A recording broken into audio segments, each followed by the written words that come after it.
విదేశాల్లో చదవాలనుకుంటున్నారా? అయితే విదేశ్ కన్సల్ట్ ని సంప్రదించండి.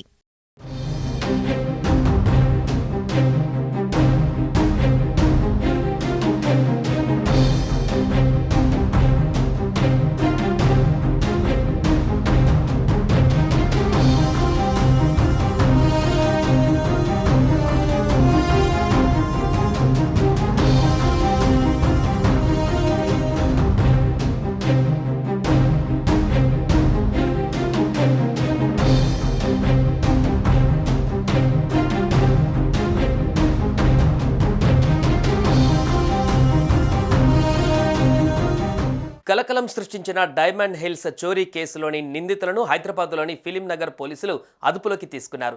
గోల్కొండ ప్రాంతానికి చెందిన లేడీ డాన్ సనా కొడుకులే ఈ నేరానికి పాల్పడ్డట్లుగా సమాచారం. ఇటీవల డైమండ్ హిల్స్ కాలనీలోని ఓ ఇంట్లో దొంగలు పడి 34 తులాల బంగారు నగలు, 4.5 లక్షల నగదును తస్కరించి ఉడాయించిన విషయం తెలిసిందే.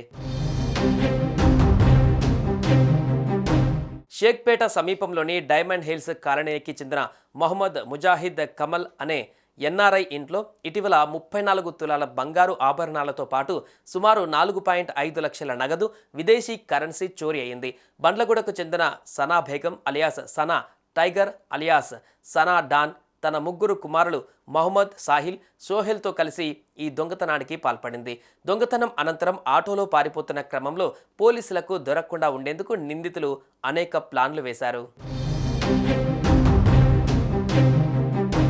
చోరీ అనంతరం నేరుగా బండ్లగూడలోని తమ ఇంటికి వెళ్తే సీసీటీవీ ఫుటేజ్ ఆధారంగా పోలీసులు గుర్తించే అవకాశం ఉందని భావించి సుమారు 2 గంటల పాటు రాజేంద్రనగర్ పరిసర ప్రాంతాలలోని కొన్ని బస్తీలలోని సందుగొందులలో తిరిగారు.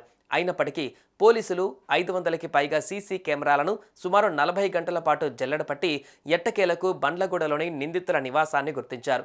అయితే పోలీసులు తమ ఇంటికి వస్తున్నారన్న విషయం తెలుసుకున్న నిందితులు అక్కడి నుంచి పరారయ్యారు. దొంగిలించిన బంగారంలో కొంత భాగాన్ని అమ్మేందుకు ప్రయత్నించి సనాబేగం, ఆమె రెండో కొడుకు సోహెల్ పోలీసులకు చిక్కారు.